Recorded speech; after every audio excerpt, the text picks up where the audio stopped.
Em verdade te digo, quem não nascer de novo não poderá ver o reino de Deus. Maria, cheia de graça, o Senhor é convosco. Bendita sois vós entre as mulheres, bendito é o fruto de vosso ventre, Jesus.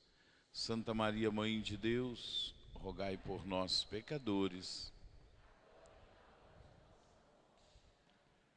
São Lucas, evangelista, rogai por nós. Em nome do Pai, do Filho e do Espírito Santo. Amém.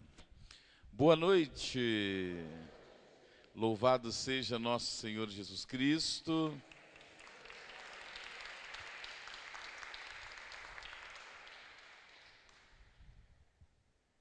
Tudo bem com vocês? Esse tudo bem não me convenceu, não. Tá tudo bem ou não? Isso, ótimo. Meu nome é Vitório, milito na Renovação Carismática Católica já há 31 anos e há 28 sou membro da comunidade católica Reviver. Estivemos aqui no ano passado, não foi isso? E eu não esqueço dessa data. Temos um carinho muito grande pelo grupo Sal da Terra, porque foi uma data que a gente veio aqui e que marcou profundamente a comunidade Reviver. Nós estávamos passando um momento tão difícil financeiramente, ainda estamos passando, né? A gente estava no CTI e respirando por aparelhos e olha lá, hein? Hoje a gente ainda está no CTI ainda, mas já está respirando sem aparelho. Mas foi justamente quando a gente quis fazer uma campanha, nós precisamos de fazer uma campanha para que a situação da comunidade mude, porque senão nós não sabemos onde vamos chegar. E foi o primeiro grupo de oração quando a gente tomou aquela decisão de vir, e eu cheguei no outro dia lá animado, muito animado com o Sr. Davi. Sr. Davi, o nosso povo é bom, a gente vai sair dessa situação. Ontem eu fui a um grupo de oração, eu consegui 10 novos contribuintes, e a gente ficou muito animado e incrementamos a campanha, estamos até hoje, e graças a Deus a gente conseguiu superar as dificuldades de 2017 sem dever ninguém. Foi muito bom. Ainda estamos respirando por aparelhos, mas estamos experimentando em nossa vida essa providência de Deus, que começou justamente aqui naquela data. Assim eu falei, nós temos que apelar para o nosso povo, e Deus tem abrido portas. Que Deus abençoe vocês. Então vamos lá, eu vou começar pedindo perdão, pedindo desculpas. Por quê? O núcleo de vocês me passou uma palavra e eu vou deixar essa palavra de lado. Por quê?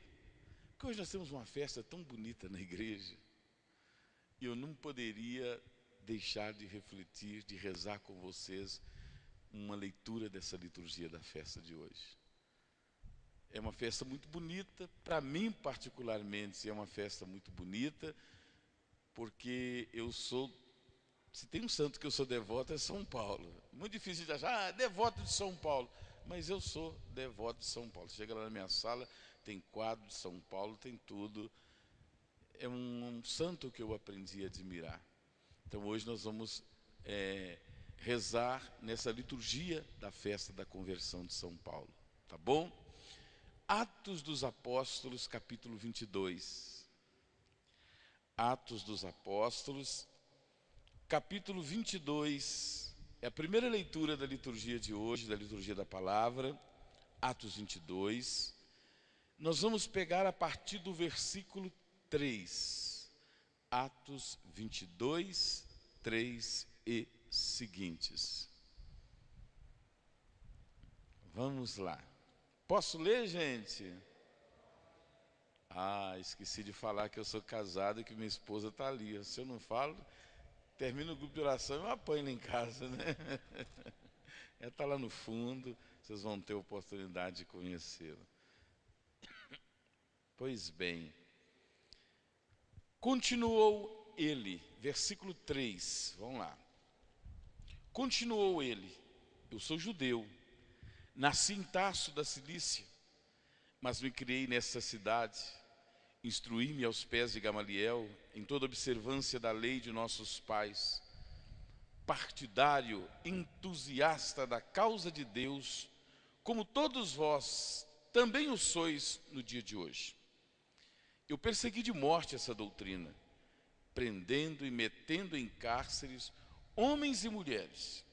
O sumo sacerdote e todo o conselho dos anciãos me são testemunhas. Foi deles que também recebi cartas para os irmãos de Damasco, para onde me dirigi, a fim de prender os que lá se achassem e trazê-los a Jerusalém para que fossem castigados. Ora, estando eu a caminho, aproximando-se de Damasco, pelo meio-dia, de repente me cercou uma forte luz vinda do céu. De repente me cercou uma forte luz vinda do céu. Caí por terra e ouvi uma voz que me dizia: Saulo, Saulo, por que me persegues? Eu repliquei: quem és tu, Senhor? A voz me disse: eu sou Jesus de Nazaré, a quem tu persegues. Os meus companheiros viram a luz, mas não ouviram a voz de quem falava. Então eu disse: Senhor, que devo fazer? E o Senhor me respondeu: levanta-te, vai a Damasco, e lá te será dito tudo o que deves fazer. Como eu não pudesse ver por causa da intensidade daquela luz, guiado pelas mãos dos meus companheiros, cheguei a Damasco. Um certo Ananias, homem piedoso, observador da lei, muito bem conceituado entre todos os judeus daquelas cidades, veio ter comigo e disse-me: irmão Saulo, recobra a tua vista. Naquela mesma hora eu pude enxergá-lo. Continuou ele: o Deus de nossos pais te predestinou para que conhecesses a sua vontade. Vistes o justo e ouvistes a palavra de sua boca, pois lhe serás diante de todos os homens testemunha das coisas que tendes visto e ouvido. Agora, por que tardas? Levanta-te, recebe o batismo e purifica de teus pecados, invocando o nome do Senhor. Palavra do Senhor. Então vamos deixar essa palavra cair profundamente no nosso coração. São Paulo é um dos raríssimos santos que a igreja guarda 2 dias no seu ano litúrgico para celebrar a festa. Aliás, só tem 2 santos: São João Batista, que a igreja celebra o nascimento e a morte, e temos Paulo, que a igreja celebra a conversão e o martírio. É o único santo na igreja que que ela celebra a conversão. Então a gente já percebe que essa mudança de vida de São Paulo marca profundamente a vida do cristianismo. E deve marcar também profundamente a nossa vida. Quando nós falamos de conversão, nós falamos de coisa séria. Assim como a conversão, a mudança de vida de Paulo foi um marco para o cristianismo, foi um marco para a história cristã, foi um marco para a história da salvação. A nossa conversão pessoal deve ser um marco também na vida de nossa família, deve ser um marco também na vida de nossa comunidade cristã, deve ser também um marco na sociedade. É por isso que a igreja celebra essa festa da conversão de São Paulo. Esse é o motivo. nos fazendo perceber que quando nós nos abrimos à graça de Deus, tudo é possível acontecer. Cheio de detalhes essa conversão de São Paulo. Aqui no livro do Atos dos Apóstolos, nós temos 3 narrativas da conversão de São Paulo. Temos uma no capítulo 9, que é narrada por São Lucas, Lucas narrando a conversão dele. Temos essa do capítulo 22, e temos uma, se não me engano, é capítulo 26 de Atos dos Apóstolos. Narrando, aqui ele narra Lucas narra para o povo em geral, para os seus leitores. Paulo narra aqui para a Assembleia dos Judeus de Roma, e no versículo, se não me engano, no capítulo 26, acho que é 26 mesmo, ele narra para o rei Agripa a sua conversão. Então, 2 narrativas, ele narrando de própria punho, de própria boca, e uma narrada por Lucas. E nós estamos nessa aqui, onde ele narra com a sua própria boca e narra detalhes importantes, que deve alimentar a nossa espiritualidade, que vai colocando setas, indicando para nós o caminho de uma rendição total à graça de Deus, de uma rendição total à graça de Deus. Veja bem, se na história de São Paulo nós podemos dizer que ele era um homem que resistia à graça de Deus, que ele era um perseguidor ferrenho, como ele mesmo faz questão de detalhar aqui, ele era realmente perseguidor. De fato, ele aprovou a morte de Estevão, deu sim para que Estevão fosse martirizado, fosse lapidado ali em Jerusalém. Tinha carta dos sumos sacerdotes para poder prender todos os cristãos que ele encontrasse em Damasco e levá-los para Jerusalém para ser castigado. Ele era esse ferrenho perseguidor, resistente à graça. Ao mesmo tempo também, ele foi um homem dócil à ação de Deus que o chamava para uma vida nova. Quando Paulo caiu na estrada de Damasco, a primeira palavra dele foi essa: Senhor, quem és tu? Senhor, quem és tu? Ele já foi logo reconhecendo que aquele que o tinha nocauteado era uma pessoa divina. Kyrios, pessoa divina. Ele sabia que era Deus, mas que ele não o conhecia. E por que São Paulo faz essa pergunta?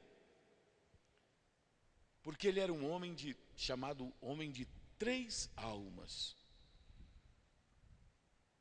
Judeu, de sangue, da tribo de Benjamim, da linhagem de Saul. É de Saul que ele herda o nome de Saulo, né? O rei Saul. Era cidadão romano por direito, ele não tinha comprado o título de cidadão romano, não. Era cidadão romano de direito. E como ninguém, ele era um profundo conhecedor da cultura grega. Então era conhecedor da cultura grega, cidadão romano e judeu de sangue. 3 almas. E aqui nessa frase, quando ele fala, Senhor, quem és tu? A gente vê aqui traços da cultura grega. São Paulo conhecia bem as regras dos esportes gregos, da luta grego-romana. E uma regra básica dessa luta é que o perdedor deveria tornar-se escravo daquele que o vencera. Quando Paulo é nocauteado pela graça de Deus no caminho de Damasco, ali no chão, ele sabia que a vida dele tinha que tomar um novo rumo. Ele tinha aceitado lutar contra um adversário que ele não conhecia. Mas ele aceitou a luta. E agora ele foi nocauteado por esse adversário. E deveria entregar a vida a ele. Ele não resistiu. O bom dessa luta que nós travamos com Deus é que Deus vence e nós nunca somos derrotados. Então o convite nessa noite é para que você baixe a sua guarda.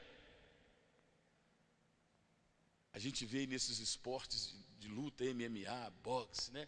Aqueles lutadores peso pesado, 5 minutos de luta, eles já estão arriados. O preparo físico já foi embora. Está respirando quase que por aparelho ali no ringue.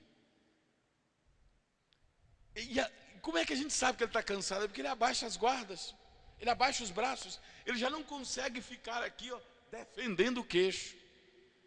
Ele baixa as mãos. Ele fica na linha de tiro do adversário. Ele está lhe dizendo: olha, pode bater porque eu já não aguento mais levantar a mão. Eu não aguento defesa mais. Pode estar dizendo para o outro: pode me nocautear. Porque ele não oferece defesa, ele não oferece resistência. Meu irmão, minha irmã, é assim que nós devemos agir diante da graça de Deus. Não oferecer resistência, permitir que o Senhor nos leve à lona, nos leve ao nocaute, porque nós nunca caímos no chão. Nós somos, na verdade, envolvidos pela sua infinita misericórdia. Paulo não cai no chão, ele cai nos braços da misericórdia. Ele cai nos braços daquele que pegou toda a sua miséria, toda a sua arrogância e colocou no coração misericordioso dele. Às vezes a gente tem a impressão que Paulo era um pagão. Não, ele está dando aqui o perfil dele. Ele era entusiasta da causa de Deus, zeloso, observava os 613 mandamentos da lei e observava de maneira irrestrita, sem desobedecer nenhum. Na carta, se não me engano, aos Colossenses, ele vai dizer: quanto à lei, quanto à prática da lei, quanto à observância da lei, eu era irrepreensível. Irrepreensível. Olha só, não era um homem pagão. E é justamente por causa desse amor à lei que ele começa a perseguir os cristãos. São Paulo ouviu aquele conselho de Gamaliel, quando Gamaliel disse assim: olha, para de perseguir esses homens, deixa eles. Se a obra não for de Deus, ela vai acabar por si só, assim como acabaram tantas outras. Agora, se for de Deus, vocês podem estar lutando contra Deus. São Paulo tinha convicção que a obra não era de Deus. Então ele começa a perseguir para aumentar o sofrimento dos cristãos, para que eles pudessem acabar com aquela palhaçada que era a visão dele, era essa. Eu vou perseguir, eu vou incrementar uma perseguição ferrenha. Eles não vão resistir e vão desistir. Mas olha o que acontece. O versículo 6 fala que, estando eu a caminho, o encontro com Deus, o encontro com Jesus, ele acontece quando nós nos colocamos a caminho. Quando nós nos colocamos a caminho. Difícil da pessoa é quando ela fica em cima do muro. Ela não é nem por Cristo, nem contra Cristo. É o que Jesus fala lá no Apocalipse. Porque você não é frio e nem é quente, eu vou te vomitar. O que não é frio e nem é quente é o quê? Hein? Tomar água fria é bom? É? E quando está fazendo frio, que a gente toma aquele chá de ervacideira quentinho, é gostoso? É ou não é? E água morna? Já beberam? Hein? Já beberam? Causa náusea quando a gente vai beber água morna, até chá. Ou é gelado ou é quente. São Paulo não estava indiferente. Ele se pôs a caminho. O encontro pessoal com o Senhor acontece quando nós nos colocamos a caminho, quando nós queremos tirar a nossa dúvida, quando nós queremos defender a nossa verdade. Para ele a verdade dele era absoluta e não aceitava outra. E foi na defesa da sua verdade que ele encontrou a verdade plena, que é Jesus. Ele conta dizendo assim, era o meio-dia. Por que ele fala que era meio-dia? Porque ele conhecia a luz do meio-dia. Ele sabia que a luz do meio-dia era uma luz que brilhava forte. Ele sabia que ao meio-dia tinha pouco vestígio de sombra. São Paulo era um homem que tinha luz, gente. A luz que ele tinha era a luz do meio-dia.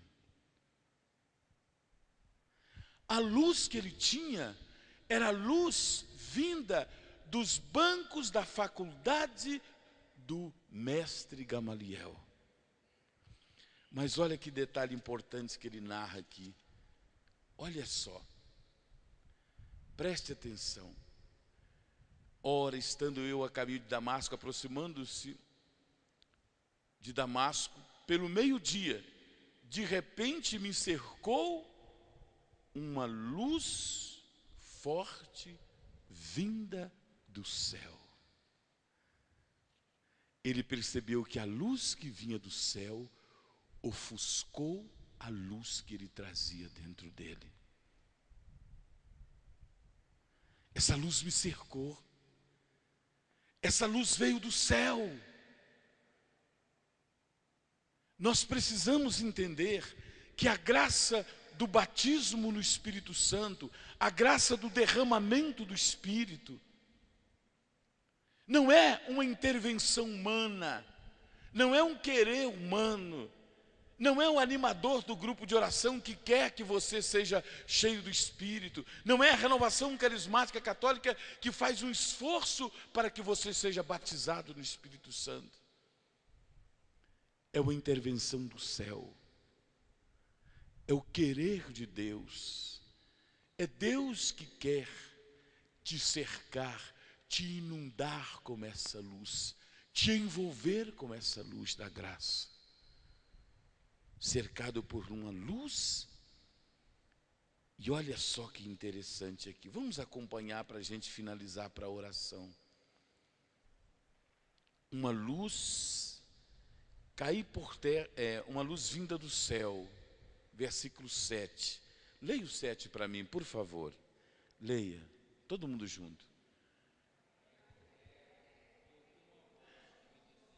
Caí por terra e ouvi uma voz que me dizia. O que essa voz dizia? Saulo, Saulo, por que me persegues? Guarde aí essa voz. Pegue o versículo 9 agora, leia para vocês verem que interessante.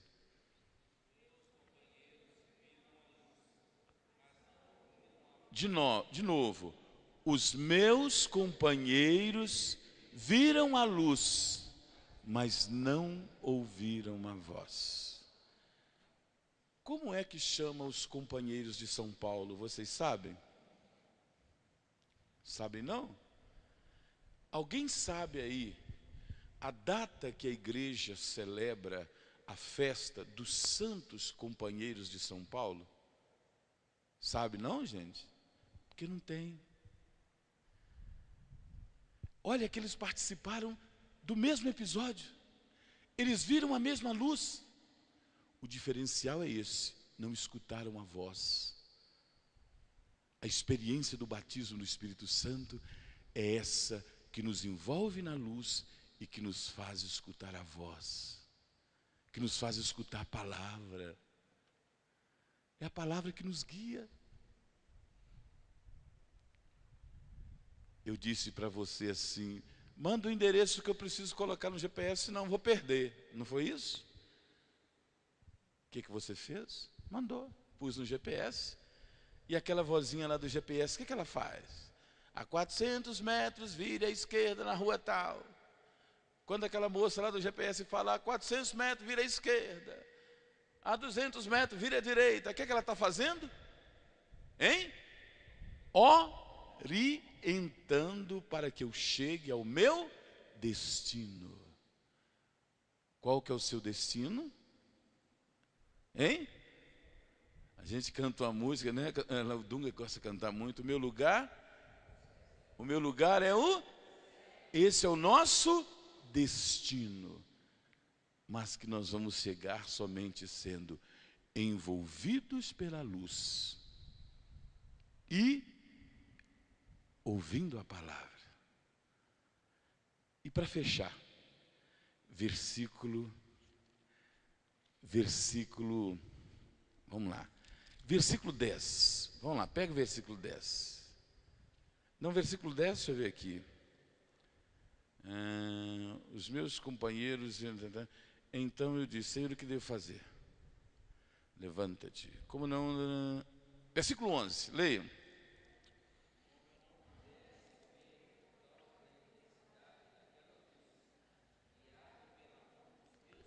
De novo essa frase aí. Guiado pelas mãos dos meus, de novo, guiado pelas mãos dos meus companheiros. Ele chegou sozinho, gente? Não. Os companheiros não tiveram a mesma experiência dele, mas foram úteis, porque foi pela mão desses companheiros que ele chegou a Damasco. Batismo no Espírito Santo não pode nos fazer viver isolado.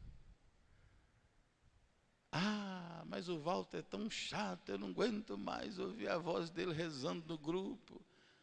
Mas é a mão que te leva para a experiência de Deus. É a mão dos companheiros de caminhada.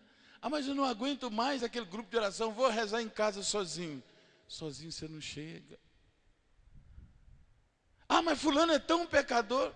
Como os amigos de São Paulo, eram pecadores. Não escutaram a palavra, mas foram úteis para conduzi-los a Jesus.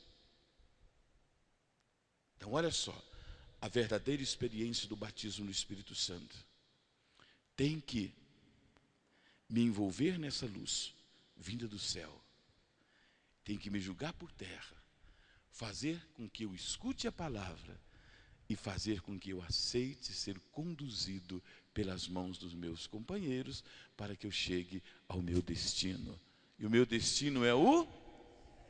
Então nós vamos ficar de pé E vamos dizer para o Senhor: Senhor, nós queremos ser envolvidos na Tua graça nessa noite.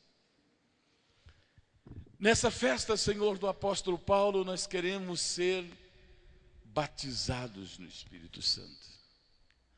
Vamos dizer para ele que nós queremos ser envolvidos por essa luz.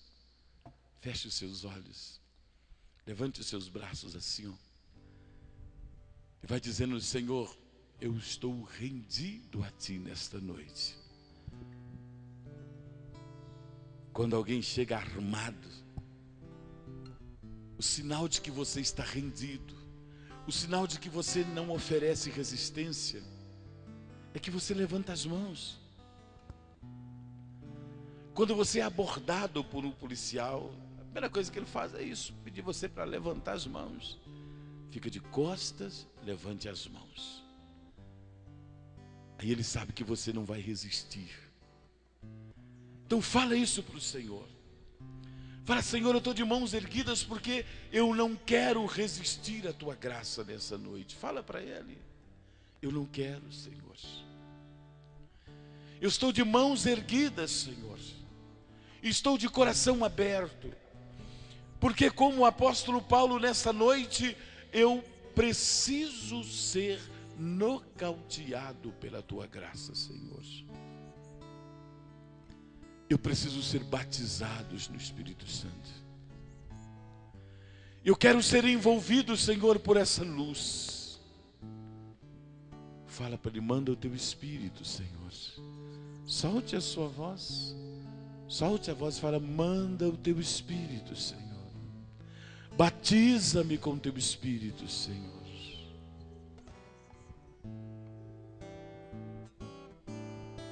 Batiza-me, Senhor, no Teu Espírito, pois minha alma sedenta está. É verdade, gente? Batiza-me, Senhor, no Teu Espírito. Vem.